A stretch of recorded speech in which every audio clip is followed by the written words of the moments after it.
নমস্কার বন্ধুরা, তোমরা দেখছো স্বপ্নপূরণ এডুকেশন চ্যানেল। তোমাদের প্রতিদিনের মতন আজকেও আমরা নিয়ে চলে এসেছি কিছু গুরুত্বপূর্ণ প্রশ্ন ও উত্তর নিয়ে বাংলায় গুরুত্বপূর্ণ প্রশ্নোত্তরগুলো প্রতিদিন পাওয়ার জন্য আমাদের চ্যানেলটি অবশ্যই লাইক, কমেন্ট, শেয়ার এবং সাবস্ক্রাইব করে বেল আইকনটি প্রেস করে নেবে। বেল আইকনটি প্রেস করে নিলে নতুন নতুন ভিডিওর নোটিফিকেশানগুলো তোমরা খুব সহজেই পেয়ে যাবে এবং আপকামিং পরীক্ষার জন্য এই প্রশ্নোত্তরগুলো কিন্তু সত্যিই খুবই গুরুত্বপূর্ণ। তাই কেউ ভিডিওটা স্কিপ করবে না, পুরো ভিডিওটা অবশ্যই মনোযোগ সহকারে দেখবে এবং তোমাদের যদি কোনো ডাউট থাকে অবশ্যই আমাকে কমেন্ট বক্সে কমেন্ট করে জানাবে। তাই আর বেশি দেরি না করে চলে আসি আজকের প্রথম প্রশ্নে। আজকের প্রথম প্রশ্ন, 1 নম্বর প্রশ্ন, ভারতের জাতীয় পঞ্চায়েতি রাজ দিবস কবে পালিত হয়? প্রথম প্রশ্নের উত্তর বলার আগে তোমাদের বলতে চাই, তোমরা কিন্তু প্রশ্নগুলো দেখা মাত্রই কমেন্ট বক্সে উত্তর করার চেষ্টা করবে এবং সর্বশেষে কমেন্ট বক্সে কমেন্ট করে জানাবে যে তোমরা কটি উত্তর সঠিক করতে পেরেছো। আমি কিন্তু তোমাদের প্রতিদিন ভিডিওগুলো দিচ্ছি, কিন্তু তোমরা কিন্তু সেরকমভাবে কেউ আমাকে লাইক, কমেন্ট, শেয়ার এবং সাবস্ক্রাইব করছো না। তোমরা লাইক, কমেন্ট, শেয়ার এবং সাবস্ক্রাইব করলে আমরা কিন্তু আগ্রহ পাই এবং আরও ভালো ভালো ভিডিও নিয়ে আসার চেষ্টা করি। আজকের প্রথম প্রশ্নের উত্তর হয়ে যাবে এখানে অপশান এ, 24শে এপ্রিল।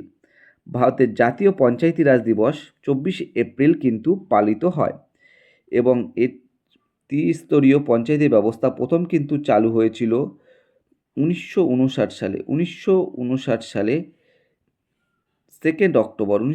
সালে 2 অক্টোবর কিন্তু রাজস্থানের নাগর জেলায় কিন্তু চালু হয়েছিল। পরবর্তী প্রশ্ন, 2 নম্বর প্রশ্ন, ভারতের পরিকল্পনা কমিশনের পরিবর্তে কোন সংস্থা গঠিত হয়?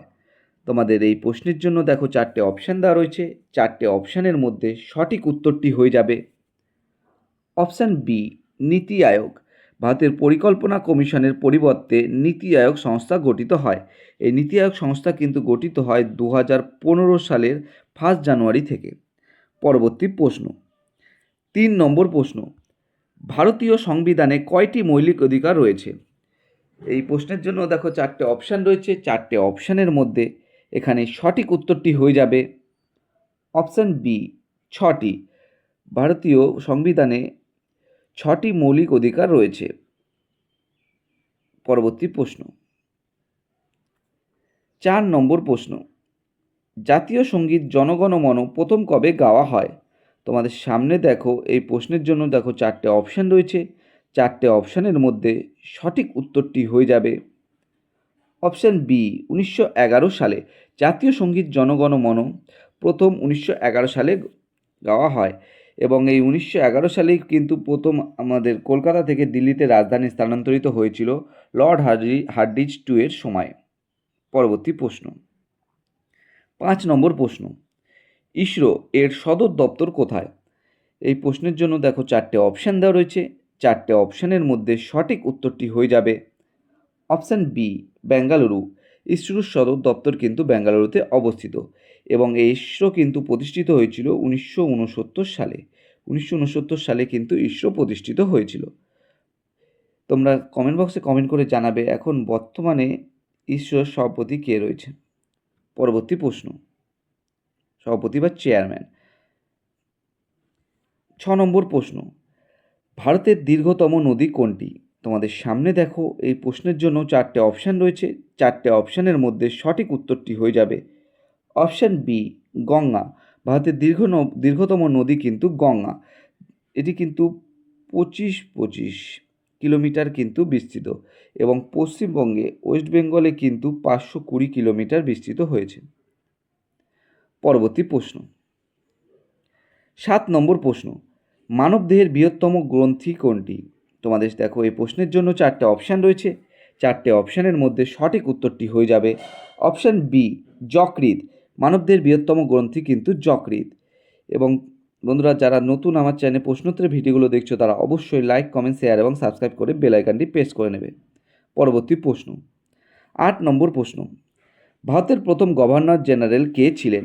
তোমাদের সামনে এই প্রশ্নের জন্য দেখো 4টে অপশান দেওয়া রয়েছে। 4টে অপশানের মধ্যে সঠিক উত্তরটি হয়ে যাবে অপশান বি, ওয়ারেন হেস্টিংস। ভারতের প্রথম গভর্নর জেনারেল ছিলেন ওয়ারেন হেস্টিংস। পরবর্তী প্রশ্ন, 9 নম্বর প্রশ্ন, করো বা মরো স্লোগানটি কোন আন্দোলনের সঙ্গে যুক্ত? করেঙ্গে ইয়া মরেঙ্গে স্লোগানটি কোন আন্দোলনের সঙ্গে যুক্ত? তোমাদের সামনে এই প্রশ্নের জন্য দেখো 4টে অপশান রয়েছে। 4টে অপশানের মধ্যে সঠিক উত্তরটি হয়ে যাবে অপশান সি, ভারত ছাড়ো আন্দোলন। করেঙ্গে ইয়া মরেঙ্গে বা করো বা মরো স্লোগানটি ভারত ছাড়ো আন্দোলনের সঙ্গে যুক্ত এবং এই ভারত ছাড়ো আন্দোলন কিন্তু 1942 সালে হয়েছিল। পরবর্তী প্রশ্ন, 10 নম্বর প্রশ্ন, ভারতীয় সংবিধানের কোন অনুচ্ছেদে সমতার অধিকার বর্ণিত রয়েছে? তোমাদের এই প্রশ্নের জন্য 4টে অপশান রয়েছে। 4টে অপশানের মধ্যে সঠিক উত্তরটি হয়ে যাবে অপশান এ, অনুচ্ছেদ 14। ভারতীয় সংবিধানের অনুচ্ছেদ 14 কিন্তু সমতার অধিকার বর্ণিত রয়েছে। পরবর্তী প্রশ্ন, 11 নম্বর প্রশ্ন, দিন ই ইলাই ধর্মের প্রবর্তক কে? তোমাদের সামনে দেখো 4টে অপশান রয়েছে। 4টে অপশানের মধ্যে সঠিক উত্তরটি হয়ে যাবে অপশান বি, আকবর।